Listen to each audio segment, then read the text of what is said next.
យល់និយាយអីស្ដាប់ទៅលឺទៅវល់វល់អត់យល់និយាយអីស្ដាប់ទៅលឺទៅវល់វល់ស្រាប់ហើយខ្ញុំសែនឆ្ងល់ថាពូនឹងនិយាយអីស្រាប់ហើយខ្ញុំសែនឆ្ងល់ថាពូនឹងនិយាយអីអីយ៉ាស់មើលគេចូលរំមិនដឹងជារំស្ទាយអីអីយ៉ាស់មើលគេចូលរំមិនដឹងជារំស្ទាយអីរំជន់ជើងគេឯងធ្វើដូចគ្មានរឿងអីរំជន់ជើងគេឯងធ្វើដូចគ្មានរឿងអីមើលចុះគាត់ស្លៀកខោពូធ្លាក់ឲ្យដល់ដីមើលចុះគាត់ស្លៀកខោពូធ្លាក់ឲ្យដល់ដីរំរញ៉េរញ៉ៃដៃកាន់ដបស្រារំរញ៉េរញ៉ៃដៃកាន់ដបស្រាបែកដបបាត់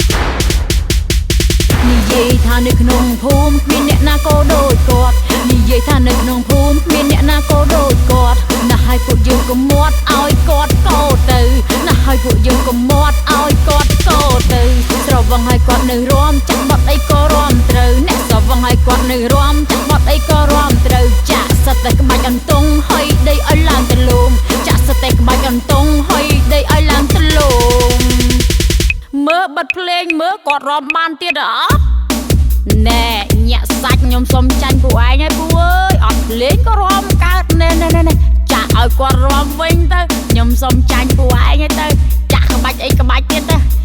ណែបាទដៃឲ្យកាន់ដបនឹងប្រយ័ត្នតិចណាពូណាប្រយ័ត្នត្រូវគេអត់យល់និយាយអីស្ដាប់ទៅលឺទៅវល់វល់អត់យល់និយាយអីស្ដាប់ទៅលឺទៅវល់វល់ស្រាប់ហើយខ្ញុំសែនឆ្ងល់ថាពូនឹងនិយាយអីស្រាប់ហើយខ្ញុំសែនឆ្ងល់ថាពូនឹងនិយាយអីអីយ៉ាស់មើលគេចូលរំមិនដឹងជារំស្ទាយអីអីយ៉ាស់មើលគេចូលរំមិនដឹងជារំស្ទាយអីរំជន់ជើងគេឯងធ្វើដូចគ្មានរឿងអីរំជន់ជើងគេឯងធ្វើដូចគ្មានរឿងអីពេលឆ្ងាញ់ថងខោញាក់សាច់ធ្លាក់គូមហាត់និយាយថានៅក្នុងភូមិគ្មានអ្នកណាក៏ដូចគាត់និយាយថានៅក្នុងភូមិគ្មានអ្នកណាក៏ដូចគាត់ណាស់ឲ្យពួកយើងកុំមាត់ឲ្យគាត់កោទៅណាស់ឲ្យពួកយើងកុំមាត់ឲ្យគាត់កោទៅស្រវឹងឲ្យគាត់នៅរំចាក់បត់អីក៏រំត្រូវអ្នកស្រវឹងឲ្យគាត់នៅរំចាក់បត់អីក៏រំត្រូវចាក់សិតតែក្បាច់អន្ទង់ហុយដីឲ្យឡើងទលំចាក់សិតតែក្បាច់អន្ទង់ហុយដីឲ្យឡើងទលំ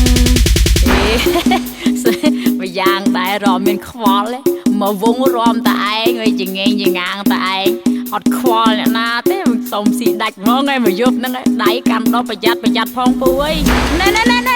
បែកបាត់បែកមែន